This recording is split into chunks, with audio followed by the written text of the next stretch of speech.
Se você pensou que não teríamos zebra na Copa do Brasil, estamos tendo, principalmente com os nossos times da Série B.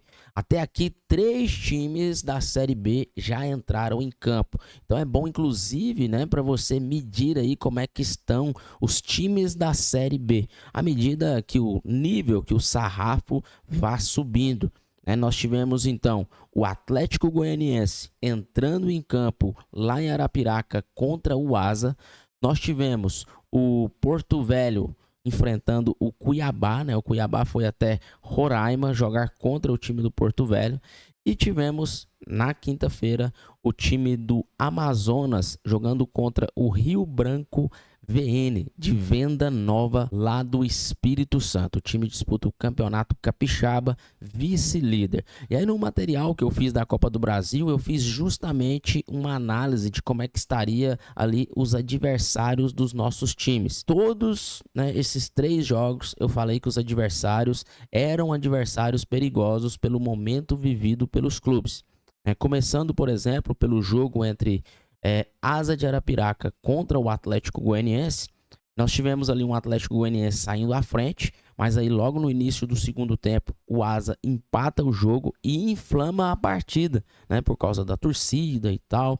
Acabou crescendo bastante no jogo, colocou muito risco ali para o time do Dragão. E aí a partida acabou indo para os pênaltis. E aí nos pênaltis o Dragão acabou garantindo ali a sua classificação para a próxima fase da Copa do Brasil, né? Foi ali para a segunda fase da Copa do Brasil. Mas não foi fácil. Inclusive, o presidente Adson Batista, né, falou justamente da torcida, falou que não foi jogo fácil e também deu aquela criticada mais uma vez na Copa do Brasil. Ele já vem indignado aí há algum tempo por causa desse novo critério, onde o empate, né, acaba levando a partida para os pênaltis. O critério anterior, o empate, daria a classificação para o time melhor ranqueado. Por exemplo, se tivesse empatado ali, nesse empate que teve entre Asa e Atlético, o Atlético já se classificaria, né, de forma automática por ter melhor ranking. Aí no final ele criticou também a questão do VAR, criticou a forma que vem sendo conduzido ali a Copa do Brasil, né? Então ele não reduziu as suas críticas mesmo com a classificação. Mas já pensou se ele tivesse sido desclassificado nos pênaltis? Aí como ia ficar bravo, né? Nos pênaltis, o Atlético Goianiense acabou vencendo. Teve 2 pênaltis errados pelo Atlético Goianiense, que foi o do Haldney e do Shailo. Mas aí o Guilherme Romão acertou, Marcelinho acertou, Janderson acertou, Alex acertou, Raí Ramos acertou e o Pedrão também acertou. Inclusive, vou mostrar aqui o pênalti que deu a classificação para o Atlético na próxima fase. O Paulinho vai lá, bate e faz o gol para o time do Asa. Aí depois o Alex vai, cobra também, faz o gol. E aí depois, uma das maiores isoladas dos últimos tempos. Olha só o que ele fez. Foi lá na torcida e aí fez a felicidade do torcedor do Dragão. Pode comemorar. O Atlético Goianiense então passa de fase, apesar de ter sofrido, com 1-1 ali, o tempo normal. Caio Dantas marcou para o time do Atlético Goianiense e para o time do Asa foi o Kellyton, né, que marcou ali para o time do Asa. Agora o outro jogo foi o jogo do Cuiabá, né, contra o time do Porto Velho. E aí não teve jeito para o time cuiabano. O time cuiabano empata no tempo normal e aí nos pênaltis acontece o inverso. O time acaba sendo eliminado ali da partida. E eu tinha avisado o seguinte, falei, pessoal, o Porto Velho é um time chato, né? Na Copa Verde deu trabalho para o Paysandu, né? O Paysandu teve que buscar o resultado para poder levar para os pênaltis, o Paysandu classificou. Então era um time chato, alertei sobre esses 3 times que acabaram, né, colocando muita dificuldade para os nossos times da Série B. Eliminou ali 2 times nossos da Série B nessa primeira leva aí, classificando apenas o Atlético. E aí o Porto Velho segura a partida no tempo normal, 0-0. E aí nos pênaltis, né, o time do Cuiabá acabou marcando 3 gols apenas e o Porto Velho 4 gols. Então ficou 4-3 nos pênaltis.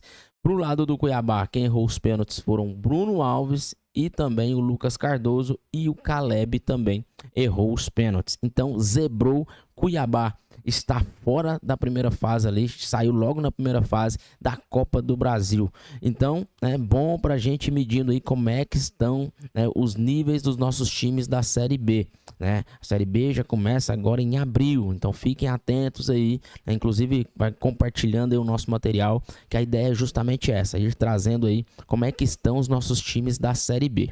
Agora vamos falar da onça pintada, do time do Amazonas, que não vem bem. Tá? O time do Amazonas não vem bem. Na partida lá atrás, ali pela Copa Verde, o time já sofreu uma derrota ali por 2-0 na partida de ida das quartas de finais.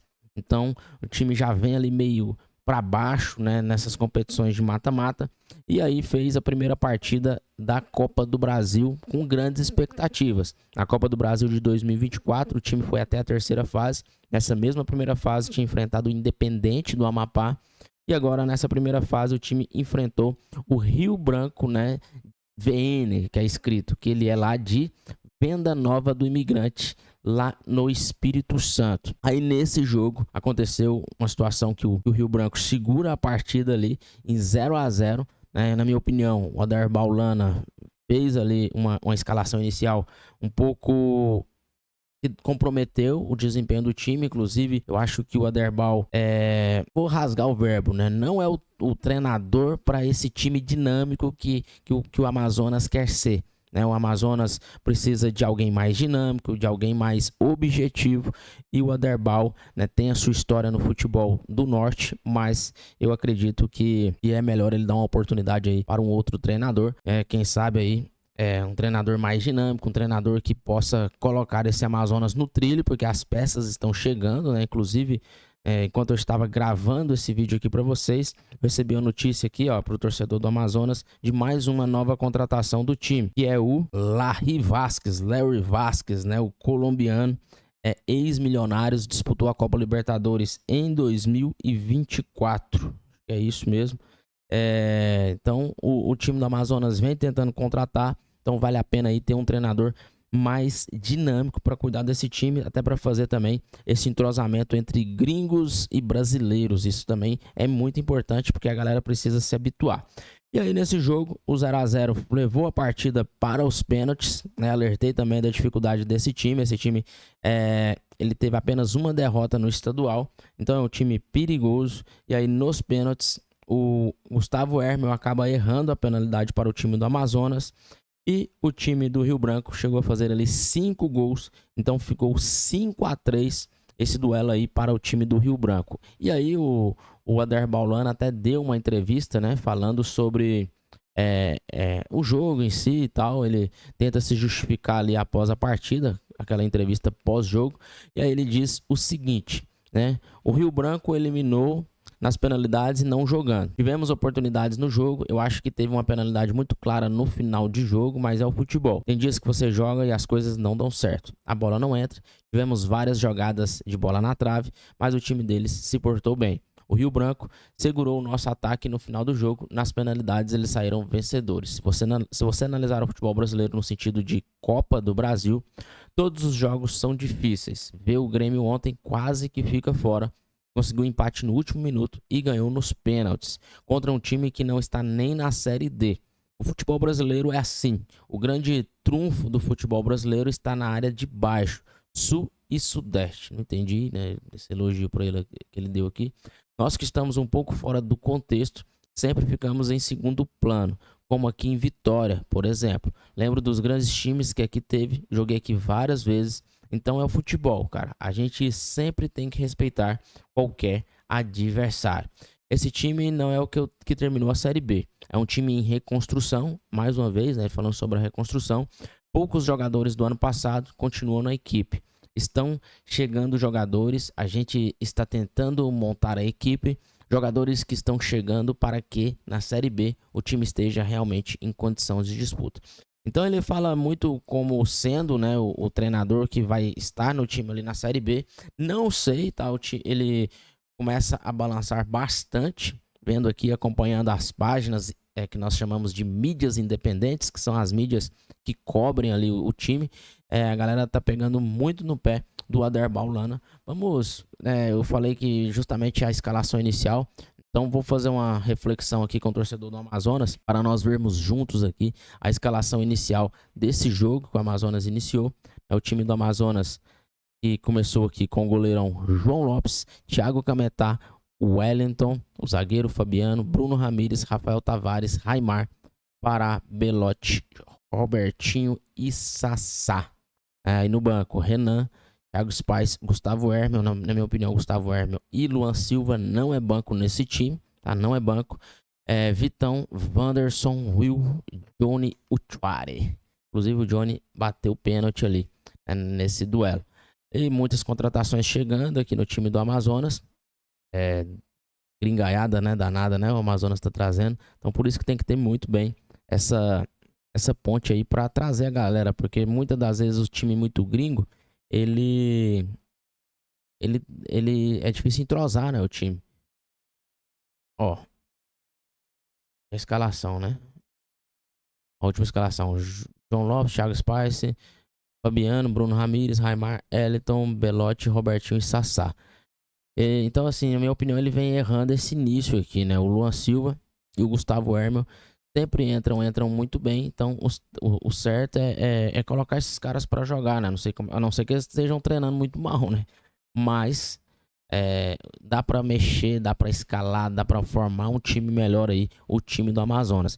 Uma baita oportunidade que deixa passar, que é justamente essa classificação na Copa do Brasil, principalmente pelo quesito financeiro e pela trajetória que a Onça Pintada fez no ano de 2024. Então esperava-se pelo menos repetir essa mesma trajetória que ficou pelo caminho. E vale lembrar que na Copa Verde também tem que tirar, né, o revés que tomou contra, né, o time do São Raimundo. Então a vida do Amazonas não anda fácil nesses últimos dias. Copa Verde enfrenta o São Raimundo no dia 27 de fevereiro. Um grande jogo aí, falando de competições mata-mata, né? Perdeu a primeira por 2-0, agora precisa fazer o resultado no próximo duelo. Então a realidade do Amazonas é essa. Os jogadores que foram recém-contratados não ficaram sequer entre as relações ali, por exemplo, o Acapo, o Zabala, talvez os caras não chegaram fisicamente prontos.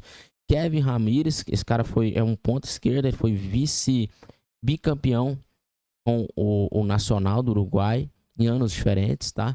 E trouxe ali jogadores do Flamengo, da base do Flamengo, trouxe jogadores também dos Estados Unidos, mas que passou pelo Botafogo e por aí vai, né? Então o Amazonas vem tentando fazer aquele movimento, né? Igual sempre faz aí, igual fez ano passado, de trazer jogadores desconhecidos e agora tá partindo para um aspecto interessante, né? Tá trazendo jogadores já conhecidos ali no futebol sul-americano, porque por causa da valorização, né, do nosso mercado perante o deles. Então, tá conseguindo trazer alguns gringos, né, vamos dizer assim, e quem sabe pode aproveitar. Mas é igual eu falei, gringo, você tem que saber como é que você utiliza ele, né, dentro da sua equipe, porque precisa, né, saber entrosar eles dentro da equipe ali, não é tão fácil. Mas acredito que o Amazonas, igual já teve aí o Diego Torres, apesar do Diego já ser muito habituado ao futebol brasileiro, mas dá para fazer aí essa transição. Se fizer bem feito e os caras render, pode ser sim uma aposta interessantíssima, né? Se você vê as últimas movimentações aí do Amazonas, tá sendo muito nesse sentido aí do mercado sul-americano e também internacional, como é o caso ali do Carlos Acapo, né? Lateral da seleção Guiné Equatorial. Brinca com a onça pintada. Beleza, pessoal? Então tamo junto. A ideia era trazer aqui para vocês como a Copa do Brasil não é brincadeira, né?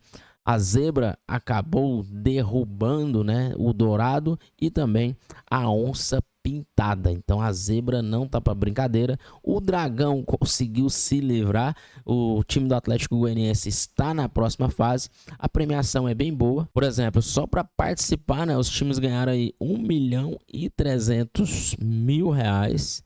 E para passar de fase agora, o time do Atlético Goianiense, por exemplo, ganhou mais R$1,5 milhão, tá?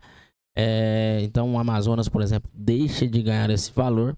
E na terceira fase, só para você estar lá, é R$2.300.000. E aí tá a importância aí da Copa Verde, né? O time já entra aqui nessa terceira fase. Fechou, pessoal? Tamo junto. Valeu demais. Um abraço. né? Pessoal aí do Amazonas, pessoal de Goiânia, torcedor do Atlético Goianiense. E um abraço também pro pessoal do Mato Grosso de Cuiabá. E até o próximo vídeo.